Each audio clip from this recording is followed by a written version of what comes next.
और चलिए बात करते हैं कर्णप्रयाग की, जहां पर गैरसैंण नेशनल हाईवे पर लैंडस्लाइड हुआ है और हाईवे पर पहाड़ी का एक बड़ा हिस्सा गिर गया। मलबा गिरने से करीब 1 घंटे तक हाईवे बंद रहा।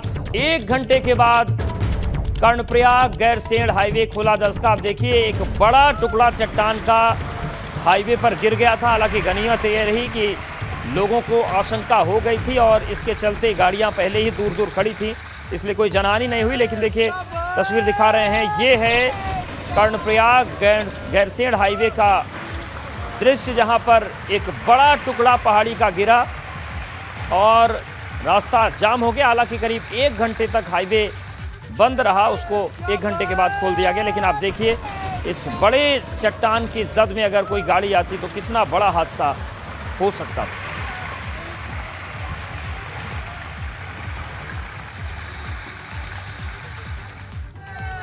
तो तस्वीर हम आपको दिखा रहे हैं कर्णप्रयाग गैरसैंण हाईवे की, जहां पर पहाड़ से एक बड़ा हिस्सा टूटकर मेन हाईवे पर ही गिर गया। हालांकि गनीमत ये रही, राहत की बात ये रही कि यहां से जो गाड़ियां गुजरने वाली थी उन्हें यह अंदाजा लग गया था कि पहाड़ दरकने वाला है और इसीलिए लोग दूर खड़े हो गए थे। और ये जो तस्वीरें हैं, इसके बाद हाईवे जाम रहा। लगभग 1 घंटे की मशक्कत के बाद इसे खोला जा सका।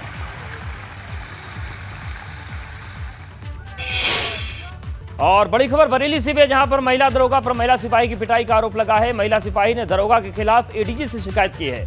सिपाही की शिकायत पर सीओ सेकंड इस मामले की जांच कर रहे हैं। सुभाष नगर थाने में तैनात दरोगा और सिपाही में मारपीट हुई है और जिसके बाद जो महिला सिपाही है उन्होंने एडीजी से इस मामले में शिकायत की है और इस पूरे मामले की सीओ सेकंड जांच कर रहे हैं। सुभाष नगर थाने में ये पूरा वाकया हुआ, जहां पर दरोगा ने एक महिला सिपाही को पीट दिया, दोनों के बीच मारपीट हुई। अब इस पूरे मामले में एडीजी से शिकायत हुई है और एडीजी ने सीओ सेकंड को जांच सौंप दी है। तो सिपाही की शिकायत पर सीओ सेकंड मामले की जांच कर रहे हैं और सुभाष नगर थाने में तैनात दरोगा और सिपाही में मारपीट हुई है। बरेली का यह मामला है और इस शिकायत को संज्ञान में लेने के बाद एडीजी ने सीओ सेकंड को जांच के आदेश दिए हैं और देखने वाली बात होगी कि जांच में क्या निकलकर सामने आता है और किस तरीके से आगे कार्रवाई होती है। लेकिन घटना गंभीर है, क्योंकि थाने में अगर पुलिसकर्मी ही आपस में मारपीट करेंगे तो फिर कानून व्यवस्था कैसे संभलेगी, अपने आप में बड़ा सवाल है। और हमारे सहयोगी अनूप जुड़ गए हैं बरेली से। अनूप, ये जो पूरी घटना सामने आ रही है, क्या इसके तथ्य हैं? किस बात को लेकर बहस हुई? क्या मारपीट दोनों तरफ से हुई है? पुलिस अधिकारी क्या कह रहे हैं? देखिए, अभी तक जो चीज सामने आई है उसमें ये जो महिला सिपाही है इनके साथ ही मारपीट हुई है। ये जब ड्यूटी पर थी उसी दौरान किसी बात को लेकर कहा सुनी हुई, फिर जो महिला दरोगा है उन्होंने इनके संग हाथापाई की और जिस वक्त हाथापाई की वहां पर अन्य पुलिसकर्मी भी मौजूद थे, कई दरोगा और कई सिपाही और महिला सिपाही भी मौजूद थे। हालांकि उन लोगों ने उनको बचाने का प्रयास भी किया, लेकिन इस दौरान उनके हाथ वगैरह में कई जगह पर चोटें भी आई हैं। फिलहाल इस मामले की शिकायत जो महिला सिपाही हैं उन्होंने बरेली के एडीजी और एसपी क्राइम से की है और मामले की जांच जो है वो सीओ सेकंड को दी गई है। जांच के बाद ही इसमें अग्रिम कार्रवाई की जाएगी। लेकिन कहीं ना कहीं ये अनुशासनहीनता है, जिस तरीके से पुलिस के ऊपर तमाम जिम्मेदारियां होती हैं और जब पुलिसकर्मी ही थाने के अंदर इस तरीके से लड़ेंगे, आपस में एक दूसरे के साथ मारपीट करेंगे, तो कहीं ना कहीं लोगों का पुलिस पर से भरोसा कम होता है। बिल्कुल अनूप, जो ये महिला सिपाही है इनका क्या आरोप है, क्यों मारपीट हुई? देखिए, इनका कहना है कि इनके साथ इनकी ड्यूटी अधिक लगाई जा रही थी, एसएचओ के हमराह में लगाई गई थी और जब इन्होंने ड्यूटी के लिए कहा कि इतनी ड्यूटी ज्यादा मत लगाइए, तो इसी बात को लेकर जो महिला दरोगा है उनसे कहा सुनी हुई और उन्होंने फिर इनके संग में पहले गाली गलौज की थी और फिर उसके बाद उन्होंने हाथापाई शुरू कर दी। तो फिलहाल अब पूरा मामला अधिकारियों ने संज्ञान में ले लिया है और अधिकारी पूरे मामले की छानबीन करा रहे हैं और सीओ सेकंड को इस मामले की जांच के लिए भेजा गया है और जांच रिपोर्ट आने के बाद ही अधिकारी। शुक्रिया अनूप, आपका जानकारी के लिए। नजर बनाए रखिएगा, अपडेट्स आपसे लेंगे। वही मेरठ में अवैध निर्माण पर बुलडोजर चला, अवैध कब्जा करके बनाई गई डेयरियां नगर निगम की टीम ने हटा दी। सीएम पोर्टल पर यह शिकायत की गई थी और 8 लोगों ने नाला पटरी पर कब्जा करके डेयरी बना ली थी। इसको लेकर कार्रवाई की गई है मेरठ में और अवैध कब्जा करके जो डेयरियां बनाई गई थी उसे हटा दिया गया है। नगर निगम की टीम ने इस क्रम हटा दिया। सीएम पोर्टल पर यह शिकायत की गई थी और 8 लोगों ने नाला पटरी पर कब्जा कर रखा था। तो देखिए मेरठ की तस्वीर आपको दिखा रहे हैं जहां पर नाला पटरी पर अवैध कब्जा करके डेयरियां बना दी गई थी और उन्हें आज नगर निगम की टीम ने हटा दिया। और हमारे सहयोगी सनुज हमारे साथ जुड़ गए हैं। सनुज, ये जो पूरी कार्रवाई हुई है, कितने वक्त से अवैध कब्जा यहां पर था और क्या शांतिपूर्ण ढंग से कार्रवाई हो गई? हाँ, देखिए शांतिपूर्ण ढंग से तो कार्रवाई नहीं हुई। जो अवैध रूप से कब्जा करके डेयरियां बना रखी थी उन लोगों ने नगर निगम प्रवर्तन दल की टीम का विरोध किया, लेकिन विरोध के बावजूद जो कार्रवाई है वो जारी रही है। नगला ताशी इलाके में अशोक नगर पड़ता है और यहाँ पर जो नगर निगम की नाला पटरी है, यहाँ पर 8 लोगों की सीएम पोर्टल पर शिकायत की गई थी कि नगर निगम की जमीन कब्जाने के बाद वहां पर डेयरियां बना ली गई हैं और डेयरियों का गोबर नाले नालियों में बहाया जा रहा है, मच्छर हो रहे हैं, लोगों को तमाम दिक्कतें हो रही हैं। विरोध करते हैं तो फिर उनके साथ मारपीट और इस तरह की चीजें कही गई थी। आज नगर निगम की टीम पूरे दलबल के साथ वहां पर पहुंची और 8 लोगों ने जो अवैध कब्जे नगर निगम की नाला पटरी पर कर रखे थे, ये अवैध कब्जे वहां से हटवा दिए गए हैं। पूरी तरीके से बुलडोजर यहां पर कब्जा है। जो उनकी भैंस और गाय थी उनको जब्त करने की भी टीम ने चेतावनी दी, लेकिन वो लोग हाथ जोड़ने लगे और कहा कि हम खुद यहां से हटा लेंगे। तो टीम वहां से अवैध कब्जा हटाने के बाद पूरी नगर निगम की जमीन को अवैध कब्जे से मुक्त कराने के बाद वहां से लौटी है और जो मवेशी वहां पर थे उन मवेशी को 24 घंटे के भीतर वहां से ले जाने का उन लोगों ने नगर निगम प्रवर्तन दल की टीम को आश्वासन दिया है।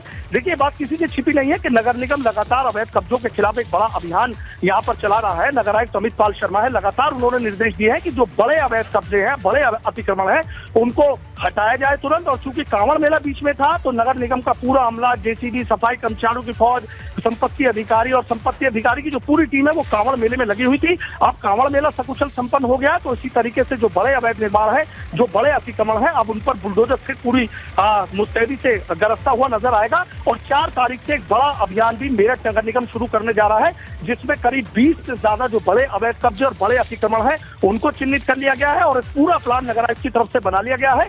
जल्दी इस पर बिल्कुल, तो लगातार कार्रवाई चल रही है। शुक्रिया आपका सनुज जानकारी के अपडेट्स के लिए। और वहीं आगरा में एक दरोगा की पत्नी से चेन स्नेचिंग का वीडियो सामने आया। जिस वक्त ये घटना हुई उस वक्त दरोगा की पत्नी की गोद में बच्चा था, तभी पीछे से बदमाश ने झपट्टा मारा। थाना शाहगंज के सीओडी कॉलोनी का ये पूरा मामला है। देखिए, जो महिला है वो अपने बच्चे के साथ घूम रही थी, लेकिन ये लुटेरा पीछे से आता है और चेन छीनकर भाग गया। हालांकि जो महिला थी, निश्चित तौर से बच्चा जरूरी था, उन्होंने बच्चे को बचाने की कोशिश की, लेकिन ये तस्वीर बताती है कि जो चेन स्नेचर हैं, जो झपट मार हैं, इन पर पुलिस का बस नहीं है। ये केवल आगरा की तस्वीर नहीं है, प्रदेश भर में इस तरीके के झपट मारों का आतंक है, बोलबाला है, लेकिन ये कानून और पुलिस से संभाले नहीं संभल रहे हैं।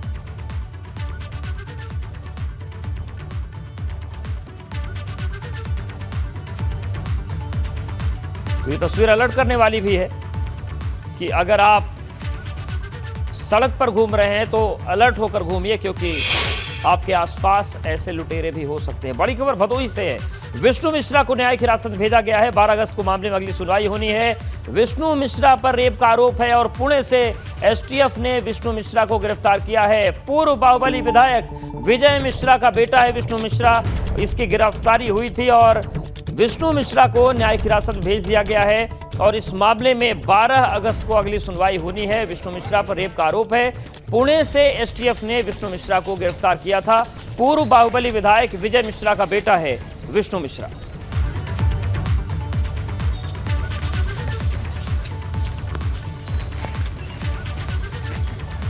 तो न्यायिक हिरासत में विष्णु मिश्रा को भेज दिया गया है। आपको बता दें कि इसकी गिरफ्तारी हुई। इस पूरे मामले पर 12 अगस्त को सुनवाई होगी। पूर्व बाहुबली विधायक विजय मिश्रा का बेटा है विष्णु मिश्रा, जिसे न्यायिक हिरासत में कोर्ट में भेज दिया।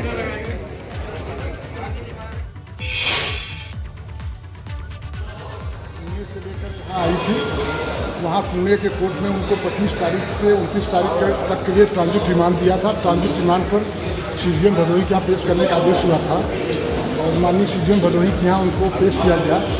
एक मुकदमे में जो बलात्कार से संबंधित था उसमें सीजीएम भदोही ने जो है रिमांड, दूसरे रिमांड उनका दिया और दूसरा मुकदमा ये सीजीएम भदोही यहाँ रिमांड के लिए पेश किया गया। उस मुकदमे में उनका जुडिशियल रिमांड किया गया और 12 तारीख तक के लिए उनको न्यायिक अपेक्षा में जेल भेजा गया है।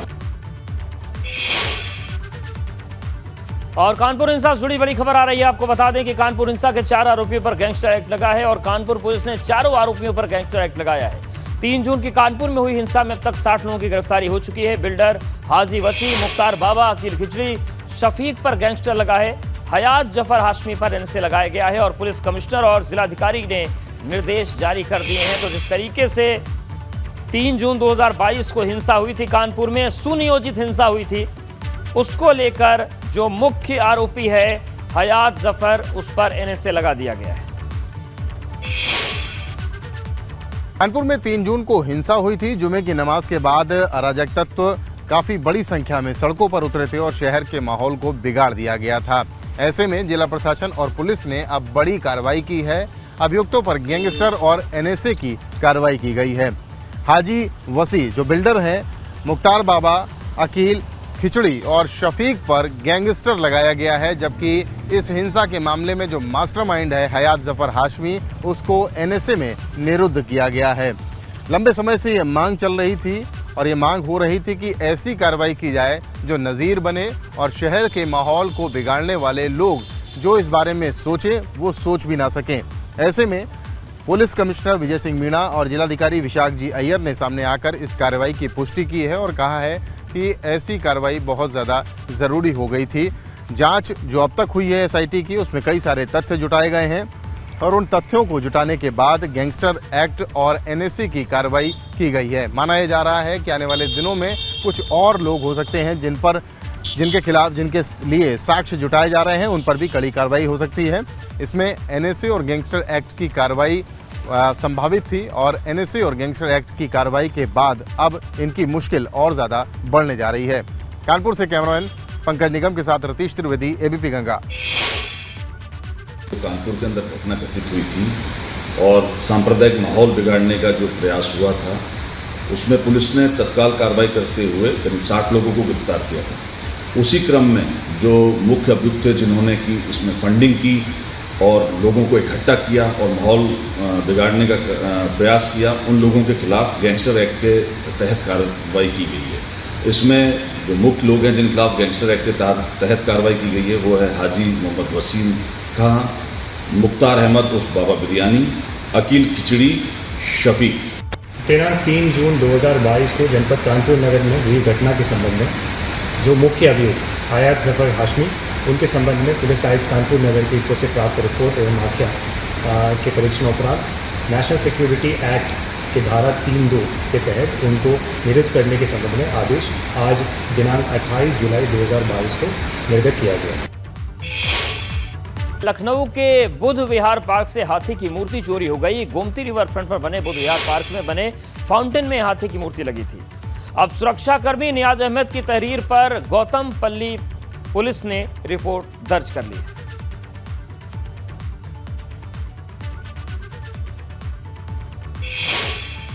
अंबेडकर पार्क की एक समय भव्यता देखते बनती थी, लेकिन धीरे धीरे अगर हम कहें तो अंबेडकर पार्क की ऐसी स्थिति हो गई कि अब क्या है हाल, ये हम आपको दिखाएं। उस तरीके से न रखरखाव है, ना ही सुरक्षा के इंतज़ाम है और शायद यही वजह है कि अंबेडकर पार्क का ये जो बाय क्षेत्र का एक विंग है, यहाँ जो ये फाउंटेन लगाया गया है, यहाँ पर ये हाथी हैं, ये पूरे तांबे के, और ये जो छोटे हाथी है ये भी यहाँ लगाए गए थे। बीएसपी सुप्रीमो की जो भी सोच थी उस हिसाब से इस पूरे पार्क को बनाया गया था। लेकिन आज जो स्थिति है देखिए, यहाँ तो आपको हाथी नज़र आ रहा है, छोटा हाथी है। यहाँ पर भी एक उसी साइज़ का, बिल्कुल उसी तरीके का हाथी यहाँ पर भी था, पूरा तांबे का हाथी था। लेकिन कल यहाँ से वो हाथी गायब हो गया। अब आप ये देखिए, किसी ने या तो खोला है या इसको यहाँ से तोड़ा है, क्योंकि ये पूरा कसा हुआ था। वेल्डिंग के भी हमें निशान नज़र आ रहे हैं। लेकिन कुछ शरारती तत्वों ने या फिर जो आसपास के लोग हैं, ख़ासतौर से जो सुरक्षा में लगे, उनका ऐसा कहना है कि ये बहुत अंबेडकर पार्क का एक हिस्सा और बाहरी इलाके में आता है, इसलिए यहाँ कोई आता नहीं है, सुनसान रहता है हर वक्त। ख़ासतौर से चाहे शाम की बात कर लें, रात में भी यहाँ ज़्यादा भीड़ नहीं होती। तो शायद जो नशेबाज हैं, उन्होंने शायद यहाँ से इस हाथी को चुराया है। फिलहाल ये हाथी जो यहाँ पर छोटा सा बिल्कुल आप देख रहे हैं उस तरह का हाथी यहाँ पर भी बना हुआ था, तो उसे चुराया है। एफआईआर दर्ज करा दी गई है। फिलहाल अब पुलिस पूरे मामले की जांच कर रही है और जो आरोपी हैं जिन्होंने हम कहें कि हाथी को चुराया उसे पकड़ने की कोशिश कर रही है। कैमरा प्रमोद के साथ अनुभव शुक्ला, एबी गंगा, लखनऊ। और इस बुलेटिन फिलहाल इतना ही। लेकिन